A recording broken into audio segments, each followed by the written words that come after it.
ছোটবেলায় যে আমি শান্ত নাকি চঞ্চল। আমি আমার মতোই ছিলাম, মানে একা থাকলে একাই খেলতে থাকতাম, বন্ধুদের সাথে থাকলে খেলতেই থাকতাম, কখন বাসায় যেতে হবে আমার কোনো মানে মাই না খাওয়া পর্যন্ত যাইতাম না।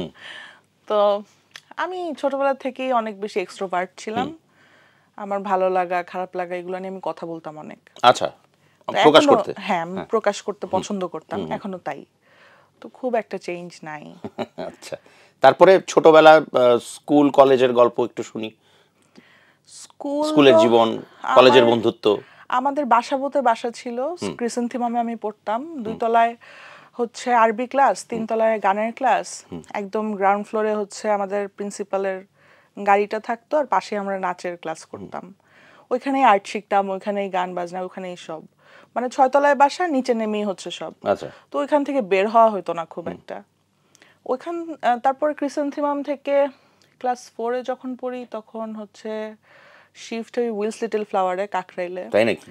একদম বন্ধু বান্ধব ছাড়া নতুন একটা জায়গা। আচ্ছা, তো ওইখানে আমার একটু টাইম লাগছে আসতে, মানে ওল্ড টাউনের বন্ধু বান্ধবদের সাথে অ্যাডজাস্ট করে নিতে একটু টাইম লাগছে। এরপর এখন পর্যন্ত তো একই। আমার খুব ভালো লাগলো পরের সেকশনটা, কারণ যখন উইলস লিটল ফ্লাওয়ার স্কুলের কথা এসেছে, আমি কিন্তু উইলসেরই স্টুডেন্ট।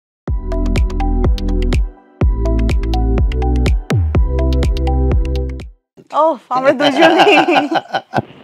আচ্ছা, এরপরে কলেজে উঠলে বন্ধু বান্ধব চলে গেল জীবন থেকে, মানে কলেজে আরো ডিফারেন্ট। কলেজ তো এত অল্প সময়, মানে তখন কি এই যে এক্সট্রা কারিকুলার অ্যাক্টিভিটি যেগুলো তুমি করতে, ওগুলো কি আর পরবর্তীতে করতে পেরেছো, কন্টিনিউ করতে পেরেছো? আমি যখন ক্লাস 9-এ পড়ি তখন থেকেই আমি ডিসাইডেড আমি লাইট হলেও ধরবো, ক্যামেরা স্ট্যান্ড হলেও ধরে দাঁড়ায় থাকবো, শুটিং আমি দেখবই, শুটিং আমি যাবই। আমি যতদূর জানি যে তোমার একটা সময় ইচ্ছা ছিল যে তুমি ডিরেকশন দিবে, ক্যামেরার পেছনে কাজ করবে, ছোটবেলা থেকে ইচ্ছা ছিল। হ্যাঁ, মানে নায়িকা হতে পারবো আমি, আমার কি ওইটুকু স্কিল আছে কিনা ওইটা নিয়ে আমি খুব একটা বেশি বদার ছিলাম না, কিন্তু আমার স্বপ্ন ছিল আমি ডিরেক্টর হব, মানে শুটিং সেটে থাকবো, শুটিং দেখবো।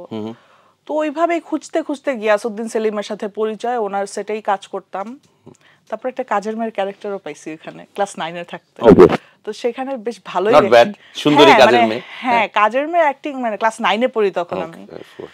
তো ওখানে আমার মেকআপও ছিল না, মানে একদম নতুন হিসেবে ভালো অভিনয় করাতে এরপর মানে অনেকবার ডাক পাই আমি। এরপর তো লাক্সে যখন চলে যাই, তারপর তো তাহলে আমি তোমার ইতিহাসটা ঠিকঠাক জানি। হ্যাঁ, আমি সুন্দরী প্রতিযোগিতার কথাও বলেছি, বলো এবার ওটা। তারপর লাক্স চ্যানেলে সুপারস্টার যখন যাই তখন দেখি আর সেলিম ভাই আগের মতো ডাকে না। আচ্ছা, মানে ক্যামেরার পিছনে আর কাজ করা যাবে না। সে আমাকে মোটামুটি বুঝাইতে অনেক টাইম লাগছে যে তুমি আর ক্যামেরার পিছনে দৌড়ায়ও না, তুমি অভিনয়টা করো। হ্যাঁ, তোমার ইয়েটা ভবিষ্যৎটা ক্যামেরার সামনে ভালো বেশি। হ্যাঁ, এটা আমাকে বুঝাইতে অনেক বেগ পাইতে হয়েছে আমার বাবার, সেলিম ভাইয়ের, সবারই।